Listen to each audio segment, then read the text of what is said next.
Breaking news Nalgonda జిల్లా నకిరేకల్లో 10వ తరగతి తెలుగు ప్రశ్నపత్రం లీక్ వ్యవహారం విద్యా వ్యవస్థపై మచ్చపెట్టి ఇప్పుడు రాజకీయ దుమారం రేపుతోంది.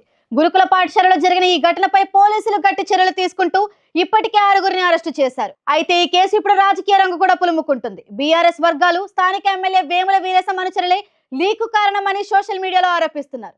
దీంతో బీఆర్ఎస్ నేతలు కేటీఆర్, మన్నే క్రిషాంక్, దిలీప్ కుమార్లపై కాంగ్రెస్ నేతలు నకిరేకల్ పోలీసులకు ఫిర్యాదు చేశారు.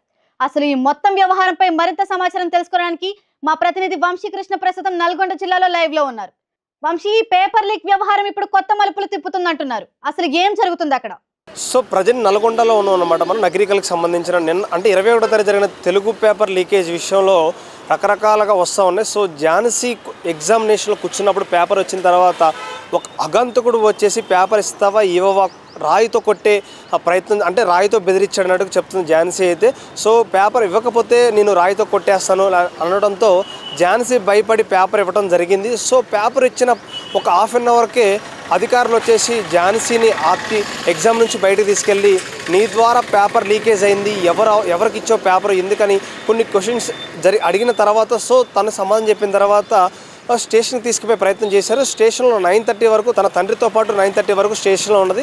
సో అధికారులందరూ తను ప్రశ్నించడం జరిగిందనమాట. అక్కడున్న అంటే తన మాటలు ఎలా చెప్తుందంటే నన్ను 9:30 వరకు పోలీస్ స్టేషన్లో ఉంచారు. పోలీస్ స్టేషన్ తర్వాత అంటే నెక్స్ట్ ఎగ్జామ్కి ఎలాంటి ప్రాబ్లం ఉండదమ్మా, నెక్స్ట్ ఎగ్జామ్కి నేను వెళ్ళిపోయి రాసుకోవచ్చు, ఎలాంటి ప్రాబ్లం ఉండదని చెప్పడం జరిగింది. సో నెక్స్ట్ ఎగ్జామ్కి తను హిందీ ఎగ్జామ్కి వెళ్ళిన తర్వాత కూడా తను మళ్ళీ వేరే రూమ్కి తీసుకువెళ్ళి నువ్వు ఖచ్చితంగా లీకేజ్ చేసాం, నీ ద్వారానే జరిగింది, సో 2 years నిన్ను డిబార్ చేస్తామని చెప్పడం జరుగుతుంది.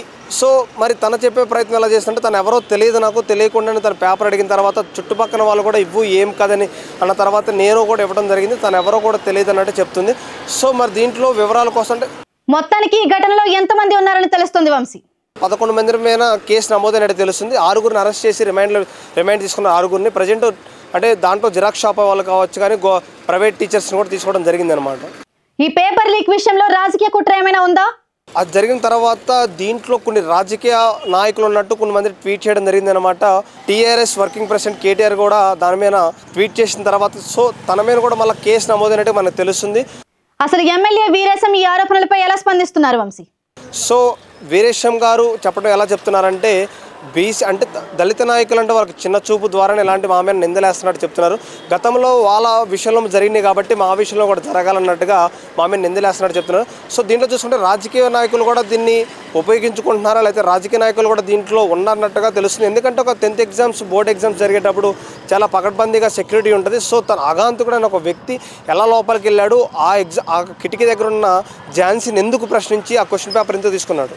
ఈ ఘటనపై విద్యార్థులు తల్లిదండ్రులు ఎలా స్పందిస్తున్నారు? సో గతంలో జరిగిన బీఆర్ఎస్ ప్రభుత్వంలో జరిగిన తప్పులు ఈ ప్రభుత్వంలో కూడా జరుగుతున్నట్టు వాళ్ళు చెప్తున్నారు. కానీ అలాంటిది ఏమి జరగలేదు. సో ఖచ్చితంగా ఇది ఈ కేసు మీద పూర్తి వివరాలు తెలుసుకొని మాట్లాడడం ప్రయత్నం చేస్తున్నారు ఆయన.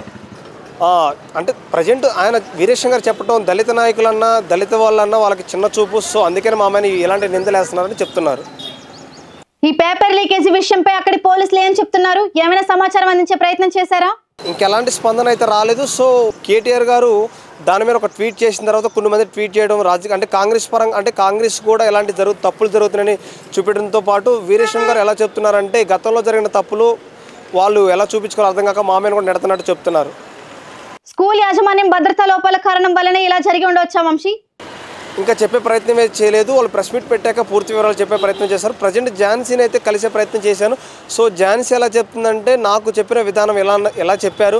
సో నా ఒక ఎగ్జామ్ తెలుగు ఎగ్జామ్ మాత్రం ఆపారు, హిందీ ఎగ్జామ్కి వెళ్ళిన రోజు ఇలా చేశారు. సో నన్ను 2 years పాటు బ్యాన్ చేసినట్టు చెప్తున్నారు. సో నేను ఎలాంటి తప్పు చేయలేదు, నన్ను ఎలా బ్యాన్ చేస్తారు, గవర్నమెంట్ సపోర్ట్ కావాలి ఖచ్చితంగా.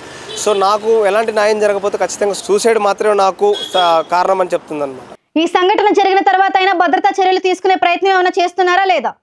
ఇప్పుడు ఎక్కువ సెక్యూరిటీ పెట్టడం జరిగిందనమాట. సో అధికారులందరూ వచ్చిన తర్వాత ఎక్కువ అంటే ప్రజెంట్ ట్రెండింగ్ టాపిక్లో ఉంది కాబట్టి ఇంకా అలాంటి సిచ్యువేషన్ ఎక్కడ జరగకుండా ఎక్కువగా పెట్టుకోవడం జరుగుతుంది అనమాట. ఇది ప్రైవేట్ టీచర్ శంకర్ మరియు జిరాక్స్ షాప్ ఓనర్ రవిశంకర్ అసలు ఏమైనా మాట్లాడారా ఇప్పటి వరకు? ఖచ్చితంగా చర్యలు తీసుకోవాల్సి ఉంటుందన్నమాట. ఎందుకంటే మళ్ళీ ఎలాంటి రిపీట్ కాకూడదు కాబట్టి ఖచ్చితంగా చర్యలు తీసుకుంటున్నారు. సో అసలు అగాంతకుడు ఎవరని ఇంకా తెలియాల్సిన విషయం ఉంది. సో విచారణలో ఉన్నారు, రిమైండ్లో ఉన్నారు వాళ్ళు. 14 days తర్వాత అసలు వాళ్ళు ఎవరు ఏంటి ఎవరి ద్వారా లీక్ అయిందని మనకి పూర్తి వివరాలు తెలుస్తుంది. ఏమన్నా చెప్పే ప్రయత్నం చేశారా? అంటే తెలిసే వాళ్ళతో మాట్లాడే లోపే పోలీసు వాళ్ళని రిమాండ్లో తీసుకొని వాళ్ళ కస్టడీలో వివరాలు తీసుకునే ప్రయత్నం చేస్తున్నారు అనమాట. సో ఇంకా వివరాలు తెలిసే ముందుంది అనమాట. Right, thank you Vamshi. మనం చూస్తున్నట్లయితే ఇలాంటి పేపర్ లీక్ ఘటనలు విద్యార్థుల భవిష్యత్తులపై ప్రభావం చూపడమే కాకుండా ఇప్పుడు రాజకీయ ఆరోపణలకు కూడా వేదిక అవుతున్నాయి.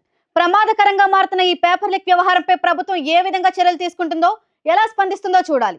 మరిన్ని అప్డేట్స్ కోసం చూస్తూనే ఉండండి కైసర్ న్యూస్ తెలుగు.